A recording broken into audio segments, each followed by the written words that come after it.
Isang mapagpalang araw po sa inyong lahat. Celebrity Chika Time po muna tayo at may inihanda po kong chika para sa inyo.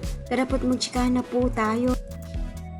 Asia's multimedia star na si Alden Richards, pinuri at hinangaan sa kanyang pa-live sa MPK. Yes, mga maka-celebrity chika time, sa mga ibinahagi po ni Alden patungkol sa kanyang last episode sa MPK, ay marami pong natutunan ang mga viewers, lalong-lalo na nga po ang kanyang mga followers at supporters.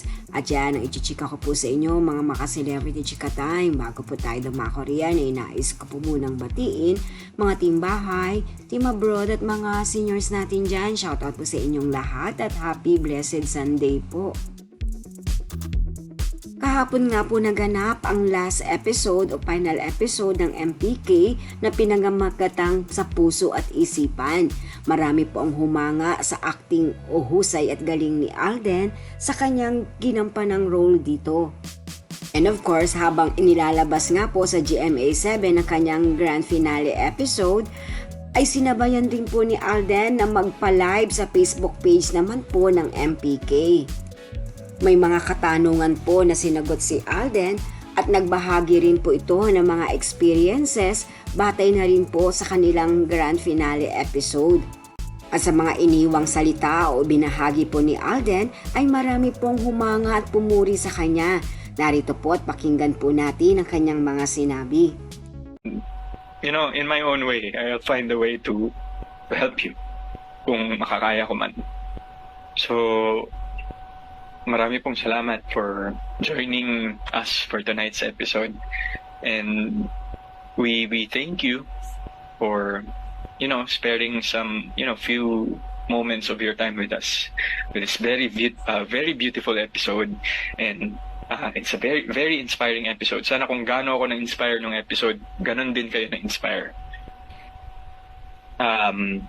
Mahirap, masakit, pero yun yung reality ng buhay natin ngayon. Kagaya nga nung sinasabi ko kay Angelica kanina, sometimes we have to accept the reality that's kung ano yung nangyayari sa buhay natin at the moment. And we do something about it. Hindi lang siya nangyayari dahil gusto tayong pahirapan ng sitwasyon, gusto tayong pahirapan ni Lord. It happens for a reason. And sana po, kung ano man ang pinagdadaanan nyo ngayon, everyone who's watching the live stream, know that it will pass. At pakatatag lang kayo. I think that's the main message of tonight's episode. And wag na wag kayong susuko. Isipin nyo lagi ang Diyos, isipin nyo lagi yung mga taong nagmamahal sa inyo. And I hope that after this episode, there would be some realizations for you guys out there. Ayan nga po sa mga sinabi ni Alden na kanyang iniwang mga salita patungkol po sa last episode na ito ng MPK ay marami pong natutunan ng kanyang mga viewers, lalong-lalo na nga po ang kanyang mga followers at supporters. Tunay naman nga pong marami po ang nakarelate kay Alden at ang kanyang aral na iniwan patungkol dito.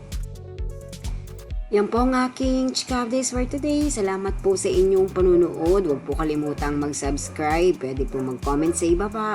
Basta't wag lamang po hearts o nakakasakit sa isa't isa. Salamat po muli. Spread love, not hate.